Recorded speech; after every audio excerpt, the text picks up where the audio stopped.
Magandang gabi po mga kabibilab. So, ngayon po ay magluluto tayo ng huli nila Eric kasi si Eric at si Kuya Ambit po ay nagpalaot. So, kakarating lang po nila at nakahuli po sila ng isang malaking tambakol or tuna at kaya po ay lulutuin natin. At si Eric po ngayon ay nag-distribute pala ng isda at doon sa kanila Ate Mary at kay Miss Hayahay. So, yung isda pala ay kinatay na nila ni Kuya Ambet. So, nakakuha na rin po kami ng aming pang-ulam or party ni Eric. So, madami po yun mga kabibilabs kasi malaki nga. So, panoorin niyo lang po sa Fishing Brother ang paghuli nila kung gaano kalaki yung nahuli nilang isda. So, ipakita ko sa inyo yung party namin mga kabibilabs. Ayan po, ganito po kadami yung parte ni Eric na isda. So, malinis na po yan. At meron na rin pong asin. Ayan, so bali nandito na po si Eric. Yun. Meron na ang mga kapatid, ang mga la pamilya. Nabigyan mo na? Ayan. So, lahat nagkaulam. Siyempre, si Kembet meron yan. Nagluluto sila doon. Ito Jen. Pangapunan nila. Si Misha, meron na din. Temere. Pero wala sila dyan. Nagsilaot daw. Nagpangilaw, pangulam. Yun. So, hindi nila alam na may huli kami. So, magkapangilaw din sana kami ni Eric kaso hindi na niya kaya. Pagod na po siya mga kabibilads. So, yan. So, mga kabibilag. So, tingnan nyo lang yung paghuli namin ni Kembet. Kanina sa laot. Alright. So, magbihis ka na. Bihis na ako. Lagay ko na yung ating ingredients sa sinigang. Kamatis, sibuyas at siling haba. So baka magtaka kayo bakit green yung sabaw kasi naglaga po ako kanina ng talbos na kamuti po mga kabibilags kasi akala ko ay walang huli si Eric kaya ayun, hindi ko po tinapon yung kanyang sabaw. Sayang, masarap pa yan, sustansya. So ilagay ko na yung ating isda. Yung ulo lang ng tambakol or tuna yung aking sasabawan mga kabibilabs at yung iba po ay ipapaksiw ko po. Yung sa pinaksiw po ilalagay ko na rin yung ingredients. So meron tayong tuyong iba, sibuyas at bawang. Ayan. So, tingnan nyo naman mga kabibilaws kung gaano kalaki na tambakol. Parang isang kaldero lang Habang sinigang tayo. So, yan na natin ang ingredients sa pinaksiw pala. Ayan. At yung ibang bawang at sibuyas, lagay ko dito sa taas. Meron tayong luya.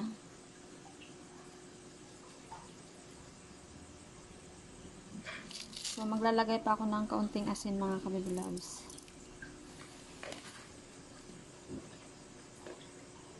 At suka. Sukang niyog. Tubig. Lagyan natin ng paminta. Durog na paminta. Lagyan ko pa ng tubig. Dagdagan ko pa ng kaunti. Yan. So, shake lang natin. Ang cute na ang siling haba natin, oh. Lagay ko na yung gulay natin. And then, titimplahan ko na rin. Titimplahin. Minsan, nabubulol talaga ako. Lagyan pa natin ng kaunting asin.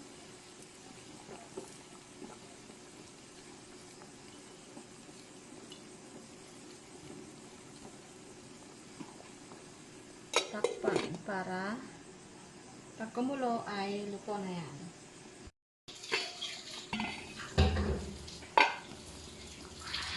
Yun. Luto na mga kabibilags.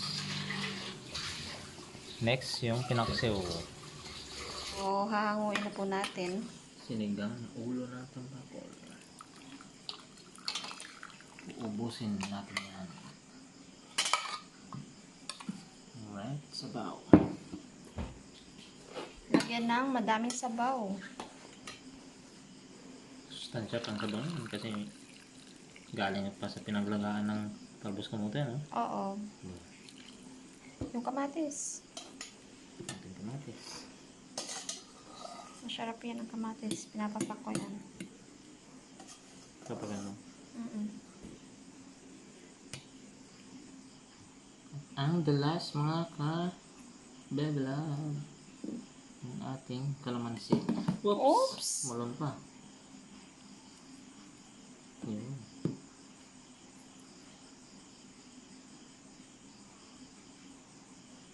Oops.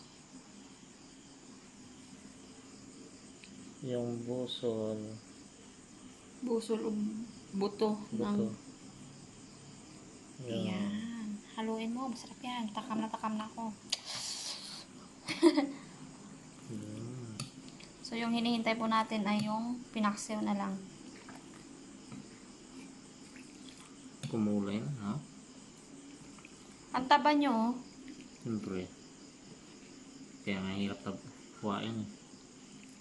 Sa amin daw, ang kasabihan, pag nahuli, mataba. Pag hindi nahuli, payat.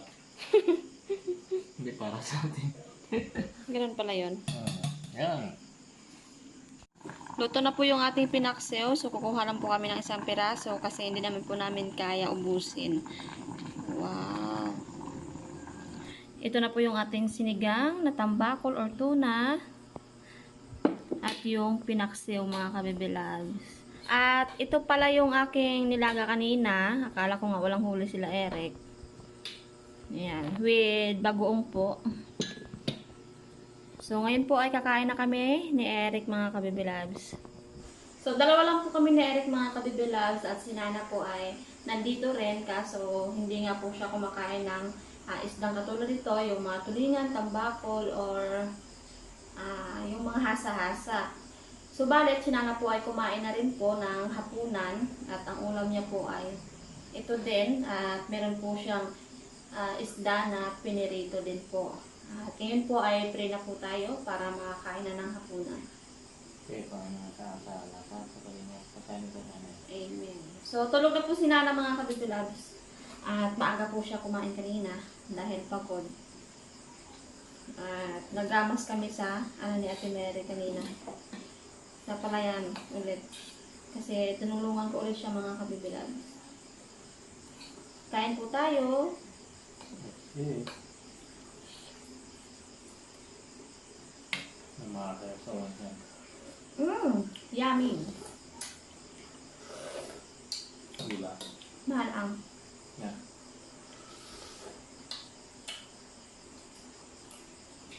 Parang, Paano? ngayon lang ulit ang makakain nito. Tagal na. Tambakol. Ngayon lang ulit nakawala sila Eric kasi hindi mailap siguro.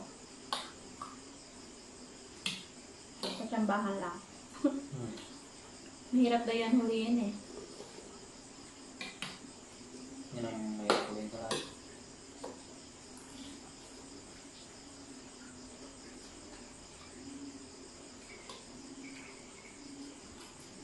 Meron kami juice. Yung ang patros na Eric. Kami. Nahawa-hawa daw siya.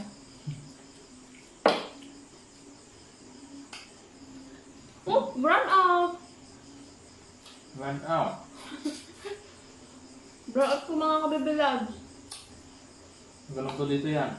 Sa amin.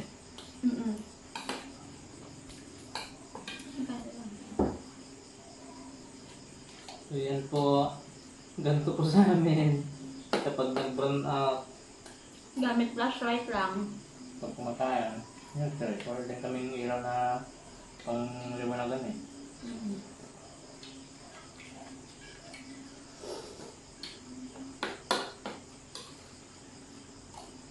Flashlight na. Pasensya na kung medyo madilim. Okay. Matag ko ang hindi lang burn out eh. Saksiyan niya talaga.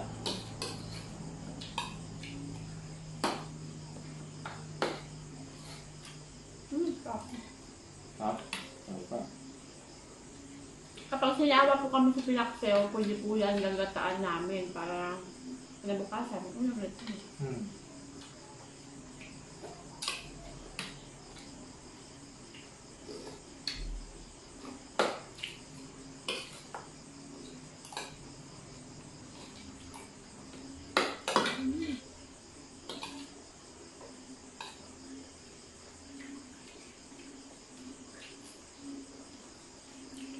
siya magabalik ang kurente. Mulay ka?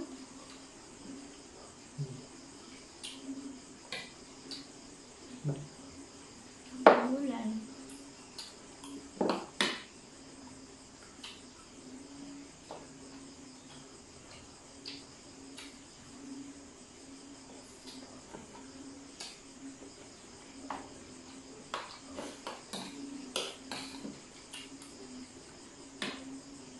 Tahimik naman ang paligid dahil burnout. Ini na lang pala ka nalilinig.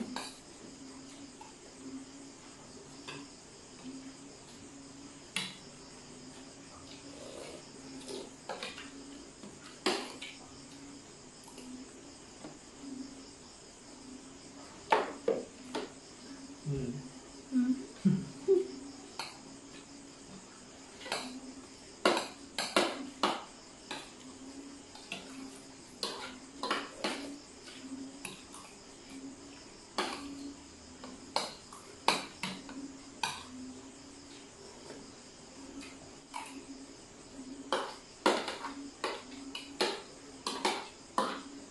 Magbay na. Burn out. So, yun lang po mga kapag-labs. Well, burn out. Tayo po ay magbabay na sa inyo. Maraming salamat po ulit sa inyo dahil lagi nandyan kayo at nanonood sa aming mga video. Kahit burn out. Kahit burn out. Ayan. Bye-bye po. Ingat po kayo. God bless. Bye-bye.